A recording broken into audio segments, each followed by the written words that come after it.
മറ്റൊരു സംരംഭം കൂടി നോക്കിയാലോ. ജോലി ഭാരം കുറയ്ക്കുന്ന സംരംഭവുമായി കറിക്കൂട്ട് കൂട്ടായ്മ.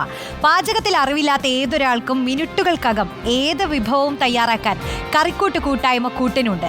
വിദ്യാസമ്പന്നരായ വിദ്യാർത്ഥികളാണ് ഇതിൽ പിന്നിലെന്നതാണ് ഈ കൂട്ടായ്മയെ സമ്പന്നമാക്കുന്നത്. സ്വന്തമായി ഭക്ഷണം ഉണ്ടാക്കി കഴിക്കുക എന്ന് പറയുന്നത് മലയാളിയെ സംബന്ധിച്ചിടത്തോളം വലിയൊരു കാര്യമാണ്. എന്നാൽ ഈ ഭക്ഷണം ഉണ്ടാക്കുന്നതിൻ്റെ പിറകിൽ ഒരുപാട് ബുദ്ധിമുട്ടുകളുണ്ട്.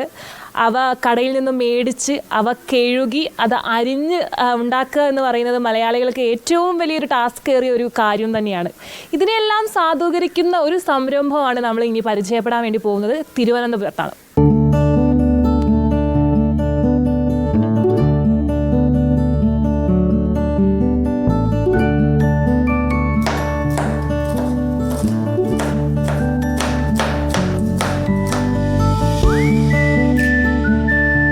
ശേഖരിക്കുന്ന നാടൻ പച്ചക്കറികൾ വൃത്തിയായി കഴുകിയെടുക്കുന്നു.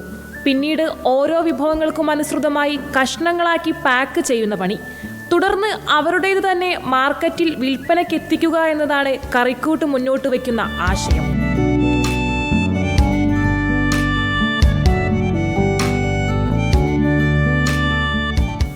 കൊല്ലം മുൻപാണ് കറിക്കൂട്ട് സംരംഭം പ്രവർത്തനം ആരംഭിച്ചത്. Secretariat, Vikas Bhavan, public office, Kerala സർവകലാശാല ആസ്ഥാനം തുടങ്ങി നഗരത്തിലെ സർക്കാർ ഓഫീസുകളിലും ഫ്ളാറ്റുകൾ കേന്ദ്രീകരിച്ചുമാണ് കറിക്കൂട്ട് ഉൽപ്പന്നങ്ങൾ വിൽപ്പന നടത്തുന്നത്. ആളുകളൊക്കെ സർക്കാർ ജീവനക്കാരോ അല്ലെങ്കിൽ മറ്റ് തിരക്ക് പിടിച്ച പ്രൊഫഷനുകളിൽ നിൽക്കുന്ന ആളുകളാണ്. അവർക്ക് കുറച്ചും കൂടി ഈസിലി കാര്യങ്ങൾ വീട്ടിൽ തന്നെ കുക്ക് ചെയ്യാൻ പറ്റുന്ന ഒരു കോൺസെപ്റ്റിലാണ് നമ്മൾ ഈ പറഞ്ഞിരിക്കുന്ന പ്രോഡക്റ്റ് ഉണ്ടാക്കിയിട്ടുള്ളത്. അതേസമയം തന്നെ പഠനത്തോടൊപ്പം തന്നെ തൊഴിൽ സമ്പാദനവും സംരംഭകത്വവും വിദ്യാർത്ഥികൾ തന്നെയാണ് ഏറ്റെടുക്കുന്നത്.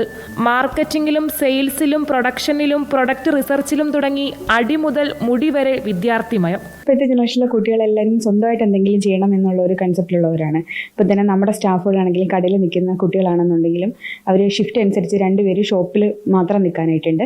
പ്ലസ് നമുക്ക് ഡെലിവറി ചെയ്യാൻ വേണ്ടിയിട്ടുള്ള ഒരു പയ്യനും കൂടിയുണ്ട്. ഇവരെല്ലാം പഠിക്കുന്നവരാണ്. എന്തായാലും മടി പിടിച്ചിരിക്കുന്ന മലയാളിയെ സംബന്ധിച്ചിടത്തോളം ഈ കറിക്കൂട്ട് വലിയൊരു മുതൽക്കൂട്ടായിരിക്കും. വീഡിയോ ജേർണലിസ്റ്റ് ബിപിൻ കുമാറിനൊപ്പം reporter Archana Raveendran, in reporter, Thiruvananthapuram.